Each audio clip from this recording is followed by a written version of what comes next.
Hello and welcome to the Class Data Play. I'm Richard Simon. Today we're going to oh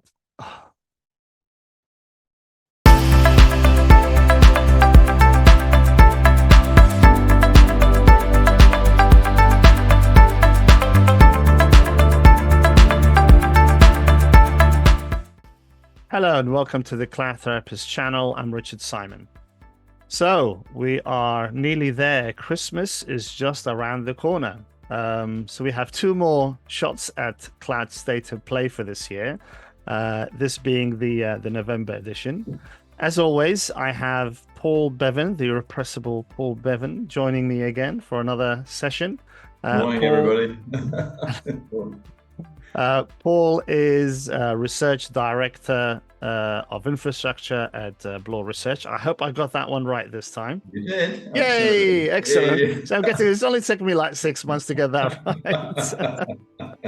Okay, so as always, we've kind of picked on two or three subjects. So we're going to Paul's got a report for us from Thousand Eyes. Report on, I think, network architecture and performance and various things. I have no clue on this at all, so I will leave that to Paul to drive, and I might quip in with a few cheeky things along the way. The one I really wanted to kind of raise for this month, and I've been kind of itching it to do this, is cloud security or security in general. So kind of how we articulate what actually cloud means, or rather what security means in the cloud, I should say, and what kind of sort of terminology and the different sort of subtle layers. I have a report on this, and there's actually somebody did a blog on it, so I will try and share that at some point, and you guys can see that in the description, the link in the description of the video. And the last one was a kind of a recap of a recent talk that I did with Cheryl Hung, which was is the operating system dead? So Paul actually kind of wanted to have a little bit of chat about that and maybe expand on that subject a little bit, talk about operating systems and hypervisors in general.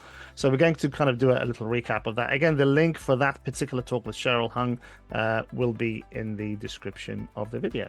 So let's get cracking. Paul, like I said, I will hand over to you as far as the Thousand Eyes report is concerned. So fire away. Okay, thanks very much. So yeah, this is the Thousand Eyes Cloud Report for 2022. The last one they did was 2019 before before lockdown. But I think I ought to start, by the sound of it, with a little brief description of who and what Thousand Eyes are.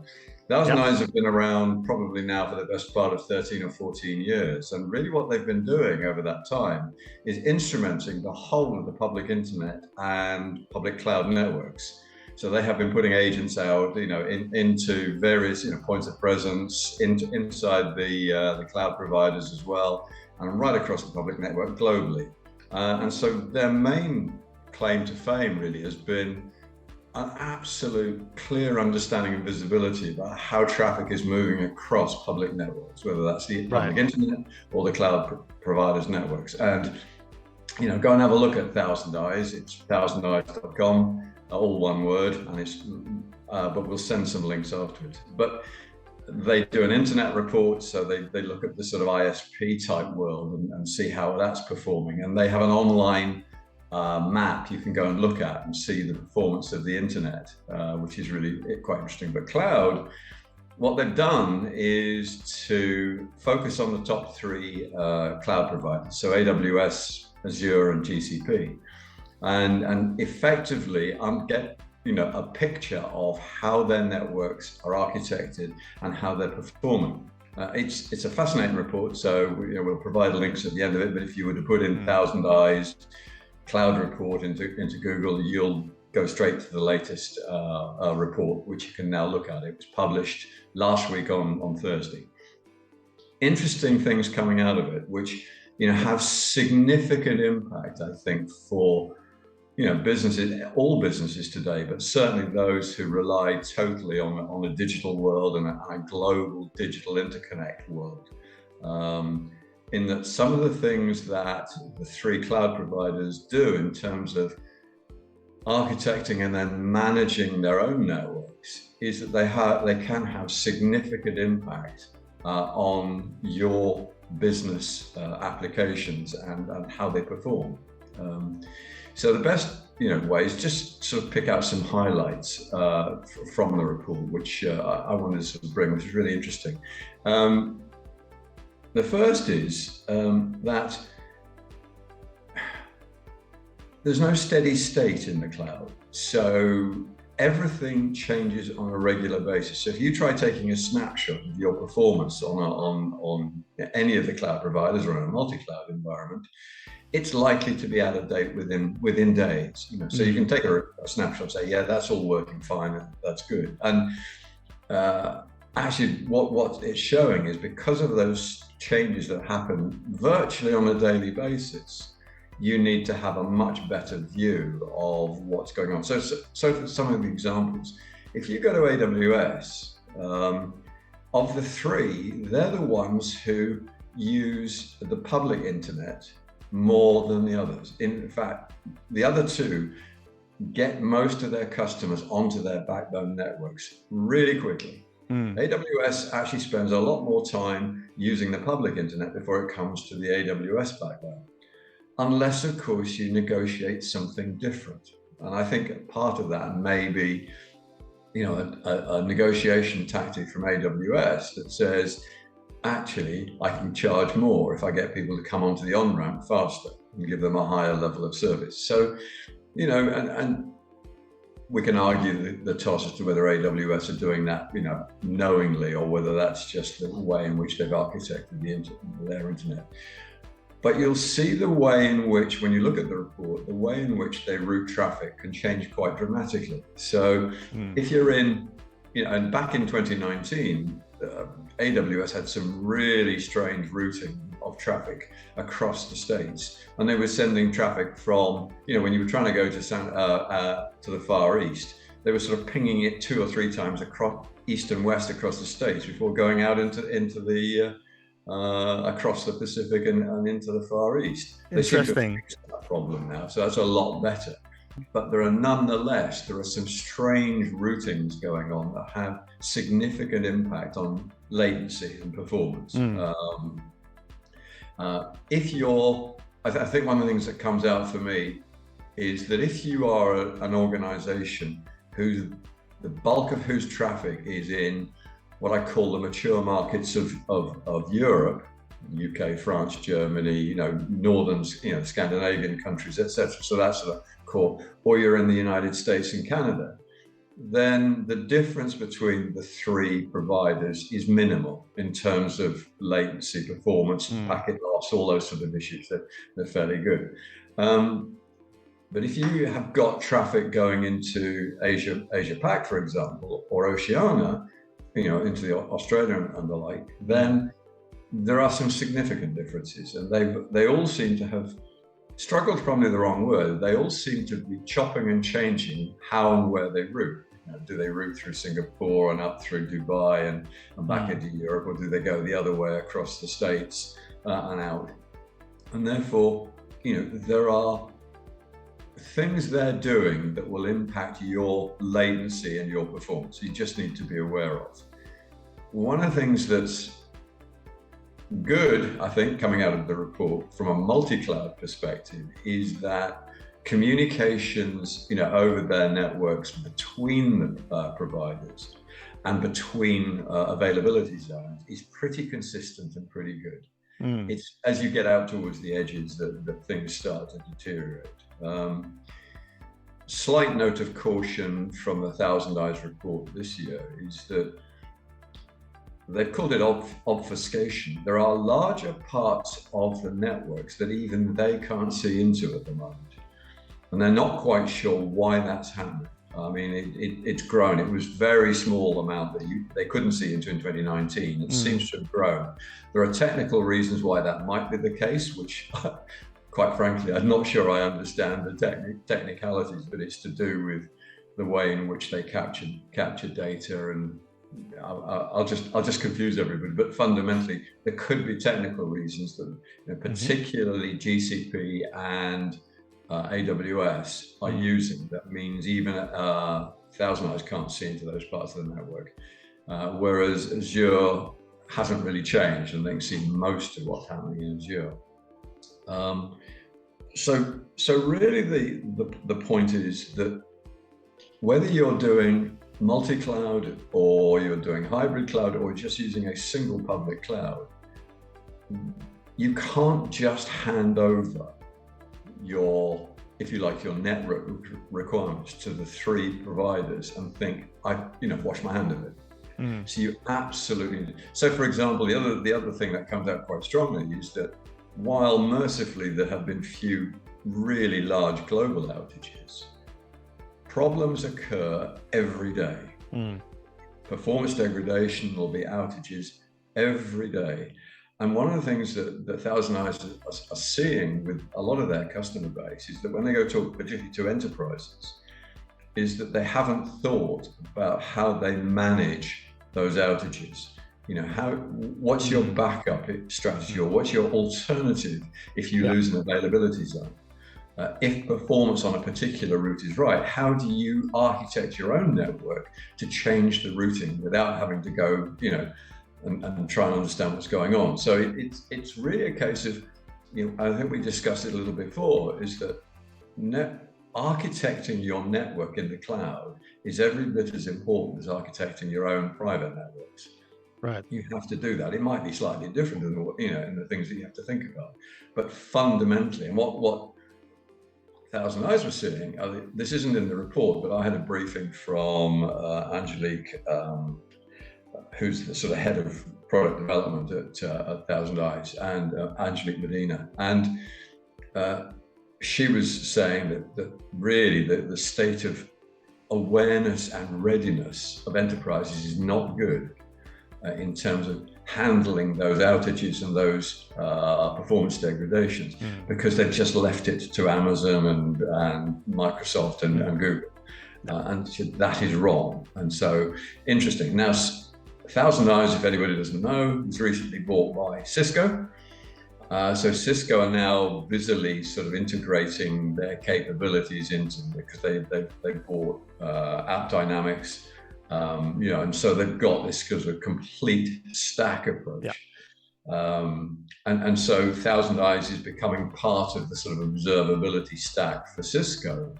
But Thousand Eyes make the very strong point themselves. They've got quite a strong view about observability that says, if you just take Thousand Eyes, we're a monitoring company. We monitor.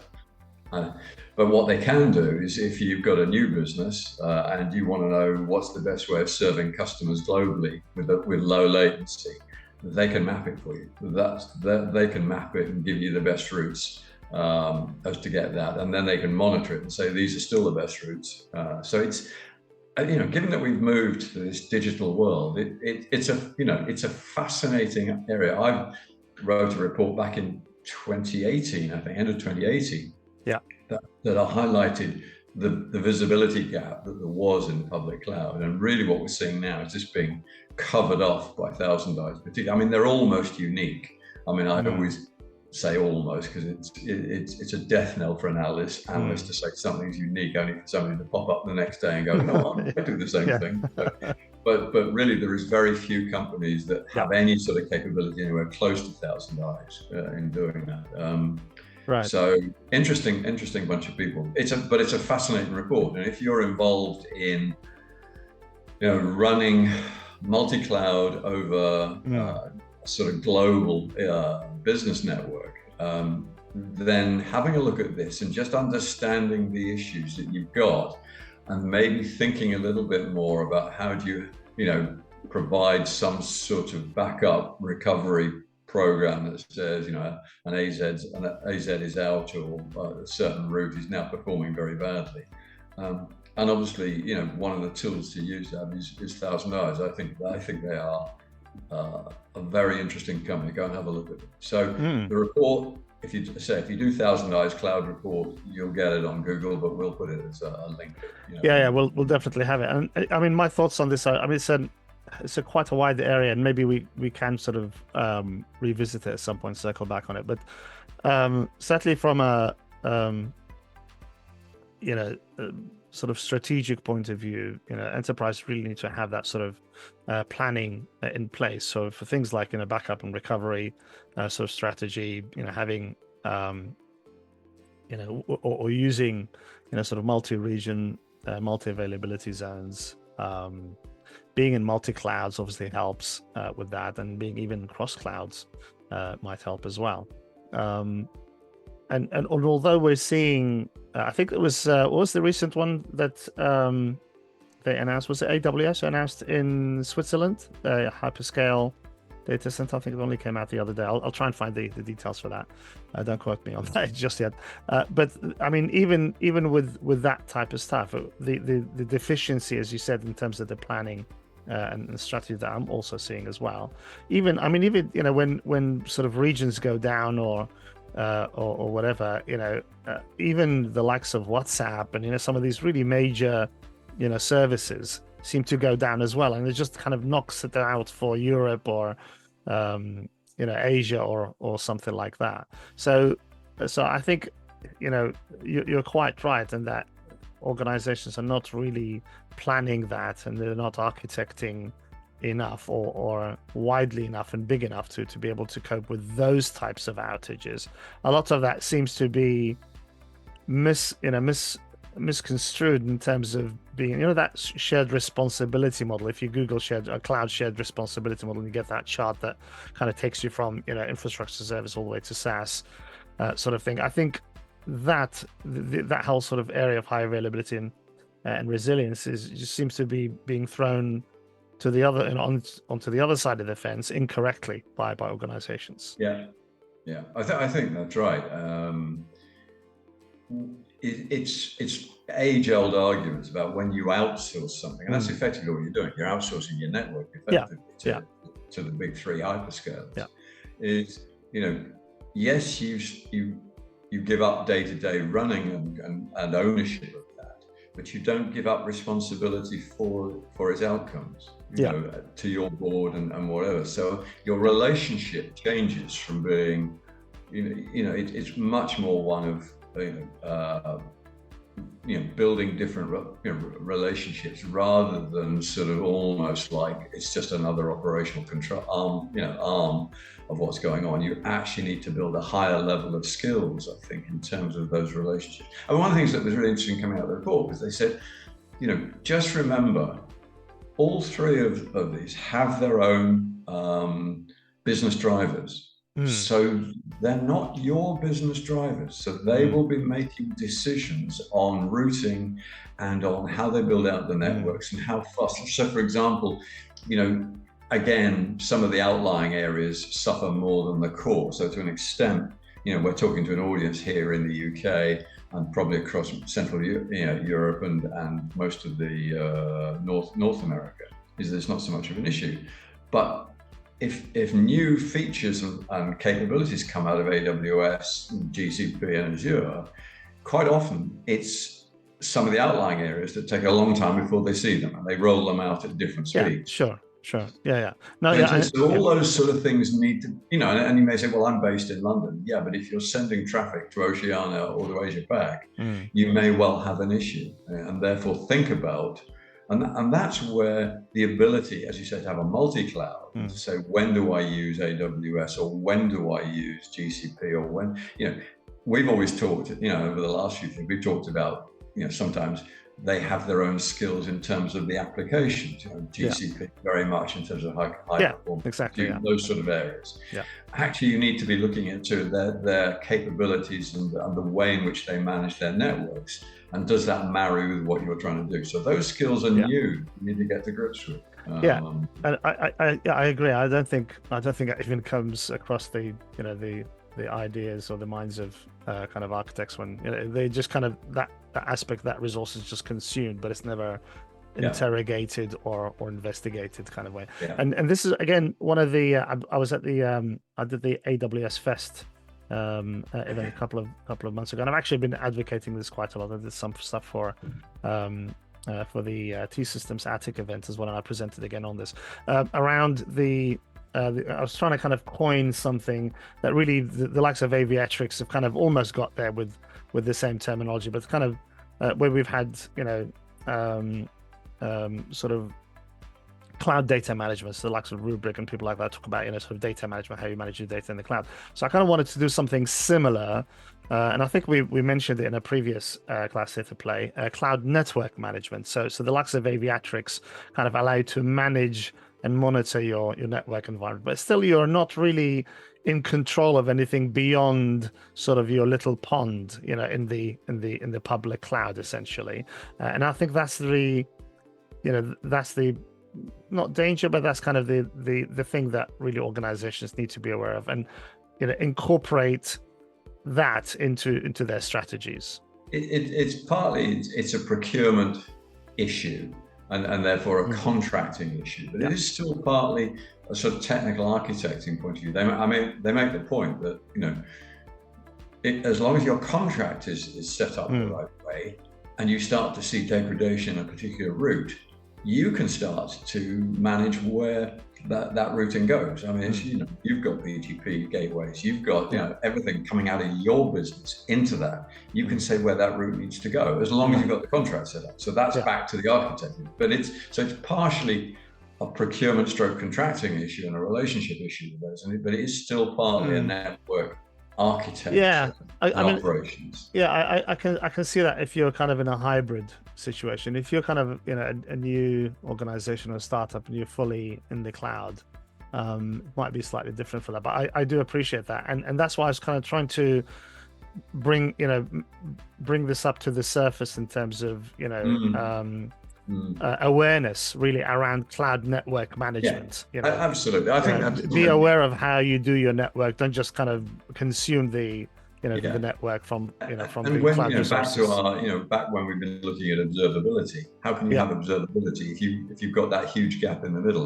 You can have an element of I've got the end user experience. I can see what that is, and I can see what my back end's doing. Therefore, there must be something in it, but that's not really good enough these days. Sure.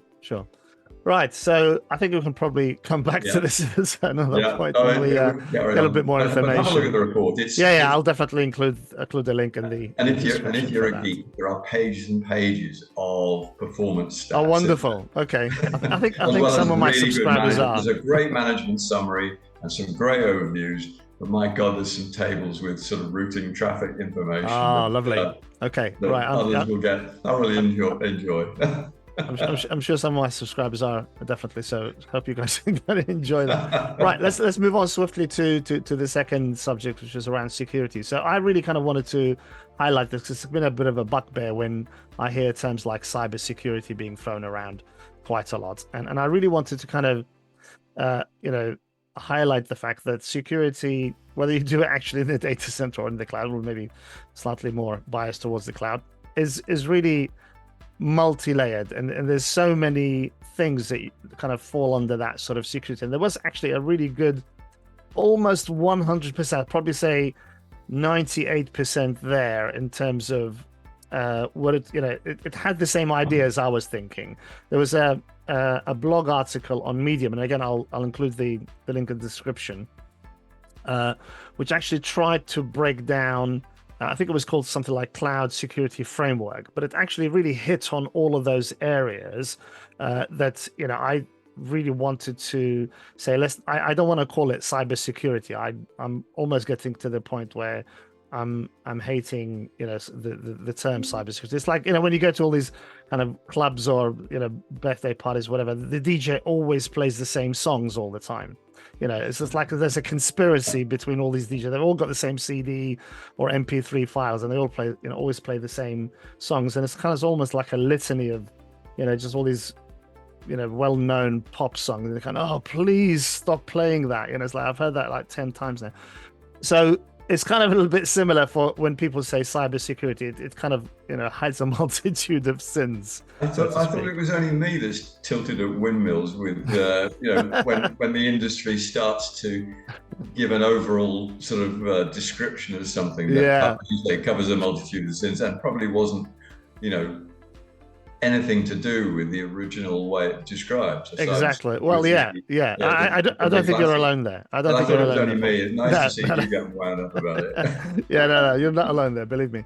So But yeah, it's there was a lot of there's a lot of aspects to it, and I'm just kind of um, very conscious to make people aware that there are lots of different types of aspects, and you should look at all of those aspects when you're kind of doing your cloud security. But this kind of thing, and I kind of broke it down, I think, to 7 or 8 sort of areas of security. So it went from kind of user access and management and stuff like that to the kind of the more sort of recovery aspect of it. So everything from kind of replication to backups and kind of failover mechanisms and stuff like that. It went back to data security, as kind of mentioned encryption and availability, resiliency of data, lifecycle, and things like that. We went to governance and compliance, which I agree with. You need to have that, in place. And then went to kind of physical security, so kind of hardware and software, if you like, together. So that kind of infrastructure for the cloud would be kind of that infrastructure layer, for the for the used to call it security. server hardening years ago. I remember Yeah, that. server hardening in the DC, yeah, definitely. And Yeah. okay, so that part of that, what we were talking about, shared responsibility model, I presume that's gone kind of to the to the hyperscalers, the cloud service providers do that, but we still need to do infrastructure, cloud infrastructure security, right? And that means things like obviously providing some kind of capability for applications and microservices and whatever to be able to communicate, so using secrets managers and identities and stuff like that. But also things like security for our Kubernetes clusters, and things like that. So if we're kind of into Kubernetes and containers, how do we secure that, and what's kind of what we're using for things like ingress controllers and RBAC and all that kind of thing. So that I would call kind of, you're not at the app layer and you're not at the data layer. You're kind of at the infrastructure layer of building out your cloud. So that's kind of infrastructure, cloud infrastructure security. And then there's the other side of it, or on a further side of it, kind of in terms of how do you monitor and log all this stuff? So observability platforms, traffic monitoring, threat modeling, all that kind of threat modeling. Or threat monitoring and threat modeling, incident responses, and things like that. And then finally, you're kind of a little bit more towards the perimeter. So things like firewalls, VPNs, gateways, group policies or group security, public and private sort of, subnets, bastion hosts, they're sometimes called, and things like that. So all of that is kind of all security, and then some, and there's more. There's like application security. Now, I was surprised that they actually put that in the other category in this particular block, because I would have thought that that's fairly big, especially when you're doing microservices kind of communication. So how do two microservices in a service mesh communicate with each other? How do they trust each other? So there's the networking side, but there's also the security side, of that. Yeah, and then obviously, for real end user stuff, you got your usual, antivirus and firewalls and things like that. So all of that, and I'm sure there's more. People probably kind of write in and say you missed out a whole bunch, 1,000 other things, but all of that and more is all security. And I'm just kind of really loathing this idea of just lobbing everything under the term cybersecurity, and it's like I said, it hides a multitude of sins, and it doesn't really help. And I think vendors to a degree are kind of not perhaps doing enough of a job to articulate that, and also there isn't enough awareness of all of these things, and like I said, I'm sure a whole lot more we need to be aware of when we're architecting, designing our cloud environment. How do we interact? How do the applications and services interact, and so on? Yeah, well, I mean, I suppose I take a slightly different view, which is probably why we have such fun sort of doing this. Yeah. Yeah, I mean, so I don't disagree with anything you say, but it's getting people to understand that there's an issue. And I think if you broke it, so again, you need to raise it up to a level. I mean, cybersecurity, you've got like Doctor Who, Cybermen, it's trying to, scary stuff out there. It is to an extent scary stuff, but it's getting people to realize that there is an issue that needs to be addressed at a higher level.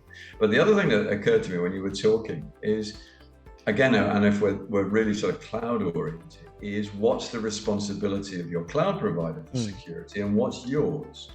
and simplistically,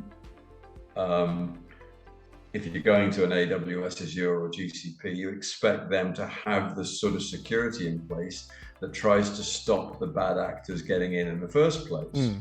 But once they're in, and there could be 101 reasons that those guys can't, stop that happening. How do you secure your virtual world in between? And so, I have an answer for that. Yeah, I'm sure. But fundamentally, it's back to getting your head around the fact that you've now got co-responsibility. I think. For this. Yeah.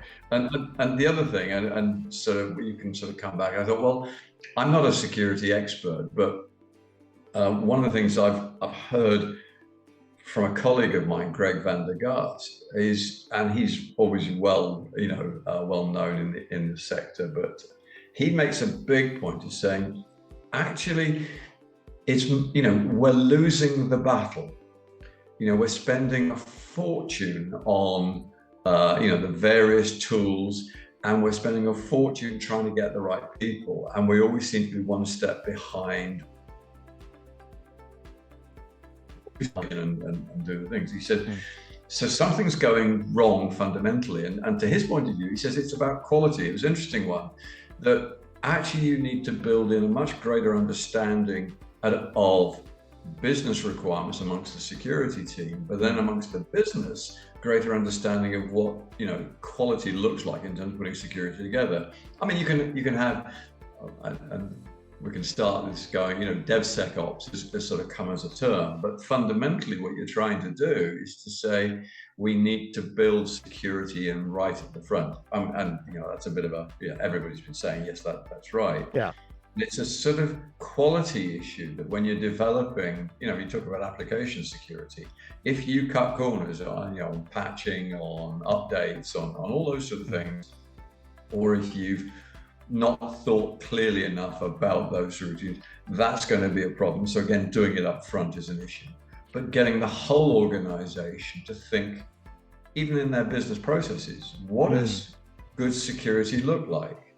Because then if we do that, we'll spend less money trying to stop the bad actors getting in, because we've thought about it, and he said a lot of it is down to poor process, really poor gaps in process, and all those sort of issues.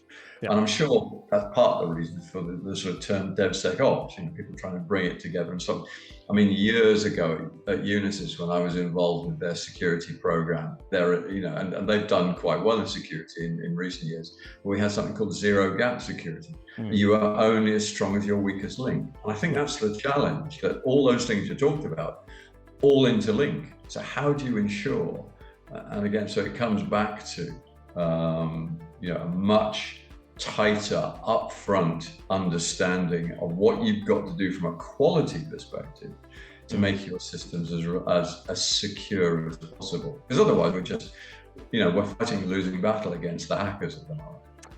I mean, I think there is, just going back to your original point, there is a difference in kind of how you do that in the cloud versus the data center. The data center is kind of very much a castle and moat sort of approach, and once you have a service account, most likely it's going to be embedded in the code of your application or exposed in a open text file somewhere, and your app can just make use of that and go and talk to its backend database.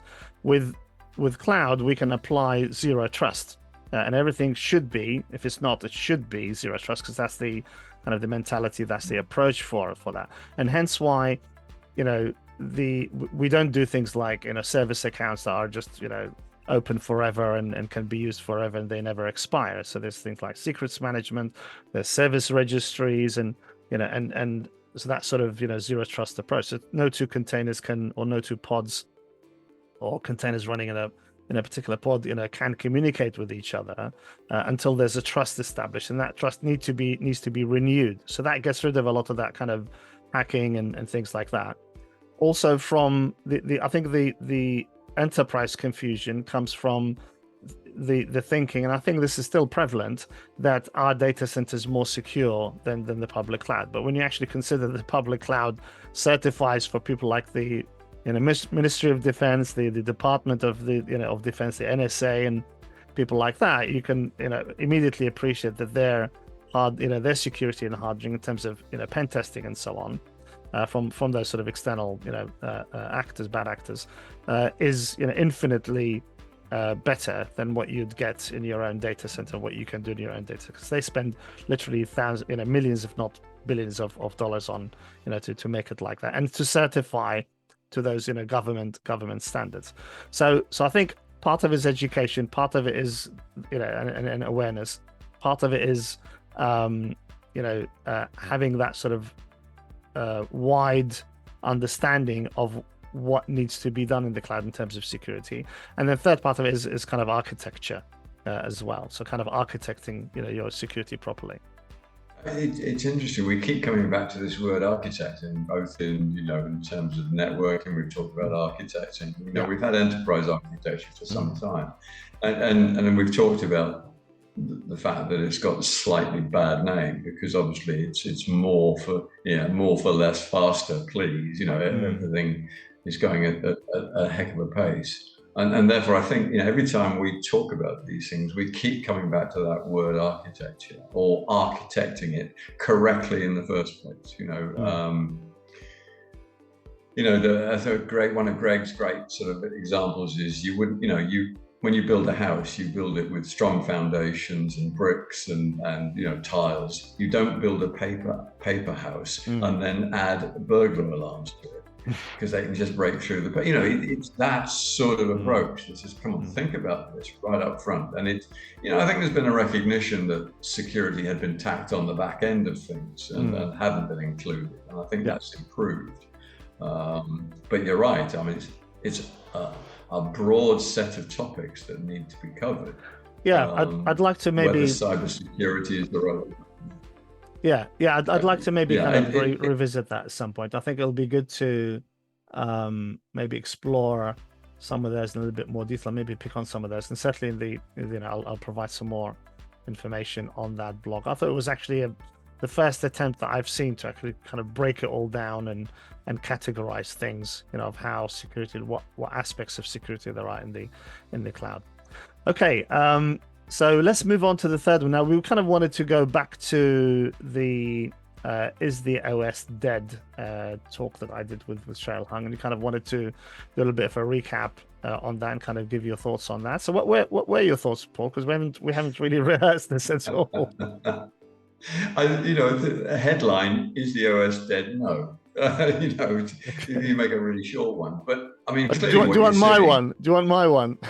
Yeah. Yes. Not yet. Not yet. But it's getting there. It's getting. The challenge I have, mentally thinking about this, it's really sort of levels of abstraction, isn't it? Abstracting more. Is your head hurting from this, Paul? You're having to lie down again. Oh, I think what I come back to is that wherever you get to, there is still a level at the control plane of machine code, call it what you will, where you need a level of commonality in terms of, actually, and given that, we've managed to abstract an awful lot away from the control plane in a number of areas that we do these days. And I think that's what's happening in operating systems. You get function as a service, which potentially is taking away some, but not all of the. I just have the horrors, I think is probably the best way of describing it, is that you end up with a whole series of services, very, very specific, and it becomes if you then change your hardware, you need that abstraction layer that the OS provides, and I don't think that's ever going to go away. Otherwise, you're going to have to say to the FAS, you're going to have to go right down to the machine code level to be able to communicate with the silicon. And do you really want to do that? No. The whole point of what we've been doing over the last few years is abstracting away to the point where the developers don't need to worry about the underlying hardware infrastructure. It can be, it's irrelevant to them, which is great. But I got nothing other than sort of, oh my God, it's in the back of my mind that says you could end up, I'll give you an old mainframe analogy. IBM OS 3 their mainframe operating system was really architected to the nth degree to get performance, more and more MIPS out. But what they did was that they basically they jumped across the various sort of levels, if you like, the infrastructure levels, to sort of tweak the code right the way down. And it became an absolute nightmare to manage and operate. And you go back to the old Burroughs architecture, even before Unisys, the Burroughs A-series architecture. That's going back some time. That's going back some time, but they had a very firm policy, which was those different layers in the infrastructure layer. You could not, if you like, defile them, if that's the best word, by going down and trying to play with the code underneath from above. And therefore, the reality was that you could run a Burroughs mainframe shop with far fewer people than you could run an IBM mainframe shop for the similar size and scale and scope. But you could get an IBM mainframe to chunk out more raw power, because it's like having a racing car and tweaking right down to the level. You'd never do it with your own car, because it'd be, oh God, what did I do last time? And that's my concern here, is that you get to this point where everybody's providing their own little, elements of how do they communicate with the hardware.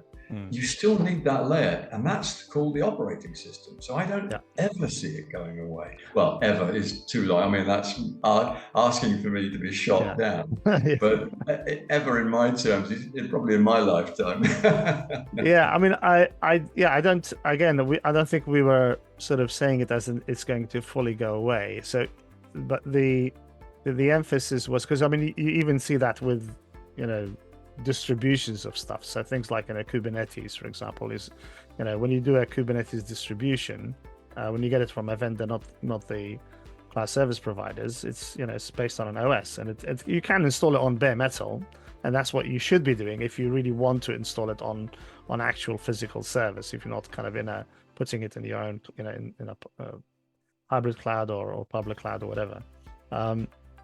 Because you don't really need the hypervisors necessarily underneath it to can install. So even that would use a core, operating system, a core Linux, distribution, most likely, Ubuntu or something like that. But it's not the full fat operating system. It's not a, Red Hat Enterprise, Linux or a SUSE Linux Enterprise server or Windows Server, whatever where's the latest version? I have no idea, but it's not kind of the full fat operating system anymore, because the OS is no longer important.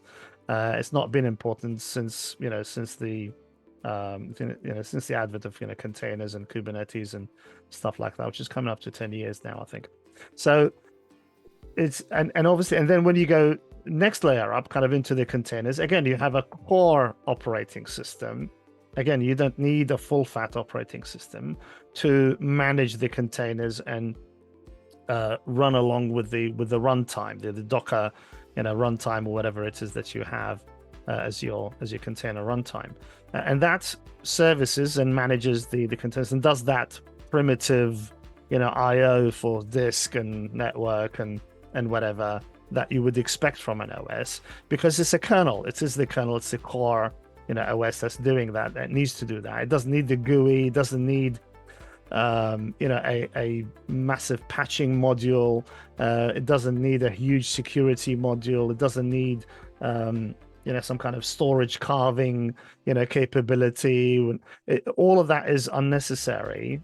When it comes to those types of distributions, like the Kubernetes distribution or something. It's just the core that is required at that point.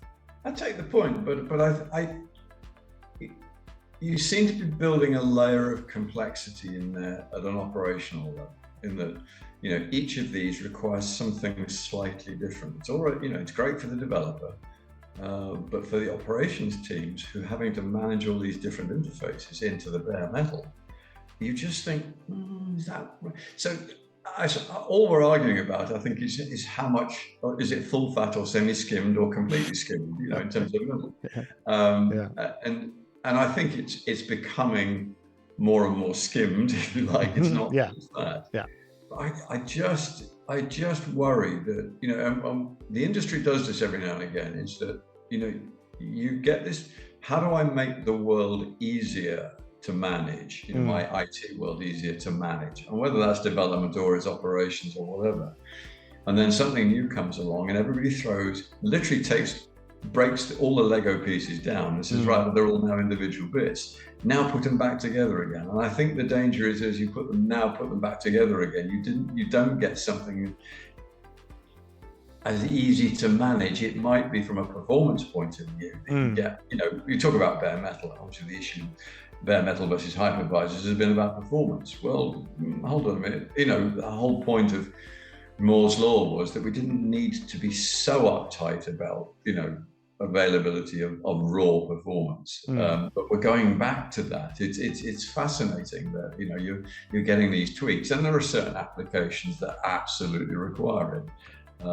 But just my concern is that you're building a level of operational complexity back into it that the OS had obscured from people. Now, whether there was too much of an overhead is another matter. I suppose. It can certainly be viewed as that. Whether that's kind of misconstruing what is happening there, I don't know, because with the full fat operating systems, if we're running on physical servers, even just virtual machines, it's still a full OS. So you've got all the cost and speed issues with a full virtual machine. You've got the size of the whole thing is like gigabytes, not megabytes in size, and so on with a full fat. So whether you run it on a physical machine or whether you run it on a virtual machine, doesn't matter. It's still the full fat operating system. That's what you're using, and you put your application on top of that and the data on top of that. But in a containerized environment, in a containers and orchestration sort of environment, we don't, there's no need to have that full fat operating system, because the core, the kernel that we're putting under that Kubernetes distribution, let's say our orchestration layer, is enough to allow Kubernetes to run and do what it needs to do. And then the next layer up from that, the containers don't need a full fat operating system, because again, we've kind of abstracted away from that requirement. Because the container has all the requirements for the application, the modules and the binaries and whatever config files, whatever else it needs. Again, it doesn't need that special version of .NET or something to be installed as part of the OS in order for the application to run properly. It's actually in the container, right? And so all of that's kind of there. So that's why and it makes sense to that, because it obviously makes it smaller and lighter. For the containers. The containers are in megabytes in size, not gigabytes in size. Obviously, that means you can spin them up more quickly. You can respawn them much more quickly than in a virtual machine. A virtual machine takes minutes to respawn or restart. Containers up in a few seconds. So size, cost, speed, I think is all kind of doing that. But the maintenance aspect, as you said, is not for a Kubernetes distribution. It shouldn't be separate. It will be actually when you actually maintain that core kernel, that core OS that you're core operating system. I shouldn't call it core OS because that's actually a product. That core operating system that you have under your Kubernetes distribution is actually patched as part of the Kubernetes distribution. So it's not like, I have to deal with the kernel. I don't know what that kernel is. I'm not an Ubuntu guy, or I'm not a Core OS guy, whatever it is. I don't have this. No, it's actually part of the distribution. So it gets updated as part of that whole Kubernetes package. Whether you bought that from, whether it's OpenShift from Red Hat, or it's from somebody else that you got it, or from Canonical, whoever. It's part of that product, and it shouldn't be treated separately, and it's not treated separately. My prediction, I'm just conscious of time, but my prediction is that just like we saw ESXi being embedded into servers, so VMware's sort of ESXi being part of, I used to get it on in my days, used to get it on an SD card or a USB stick actually inside the machine, literally. So my prediction is that within 5 years, we're going to see that for Kubernetes. So we'll see that Kubernetes distribution is going to be embedded as part of your hardware. So your servers, physical servers, whether you get them yourself for your data center, or you get them from your cloud cloud service providers, you go into the public cloud, will actually have a Kubernetes distribution integrated as part of that. Okay, interesting. That's my prediction, but we'll see. But yeah, I think it's kind of, for me, the full fat operating system is going away as we move away from virtual machines and that sort of data center space and go more towards, containers and orchestration. Okay. No, I get that. It'd be interesting to, could we run a poll, if you like? Yeah, I will do actually. I will do. Yeah, let me do that on. That would be interesting to see what the answers come back. Yeah, and if we're still doing that I'm an old has-been, then absolutely fine, no problem. Yeah, or I'm a complete hopeless futurist or something as well. So maybe if we're doing cloud, hopefully we'll be doing cloud state of play in 5 years. So maybe we'll revisit this. Let's make a note of that, Paul, and we'll come back in 5 years. Now, and in 5 years' time, we come back. I may be on my Zimmer frame by then, going, "I told you so." We'll just have an AI of Paul talking. Right, excellent. Well, Paul, again, I appreciate your insights. It's been fascinating and fun to do as always every month. I always have great fun having these discussions with you. Now that we'll have a little bit more sort of end of year topics, we might have a bit of fun with that. Let's kind of think about what we're going to talk about. Certainly, I think viewers should be looking forward to it because our attire will be seasonal for the December edition. I won't spoil the surprise. You'll have to play the December edition of Class Service. I'm losing the plot. Class State of Play. I still have left, I think, will be completely. What reputation? Exactly. It'll be in tatters by the end of the year. Oh God! Excellent. Right. So yeah, thank you everybody for watching. Please support us and subscribe to the channel. And we'll see you for the December one. Bye for now. Yeah, everybody. Thank you for watching. If you enjoyed this talk, please consider subscribing to the channel. See you next time.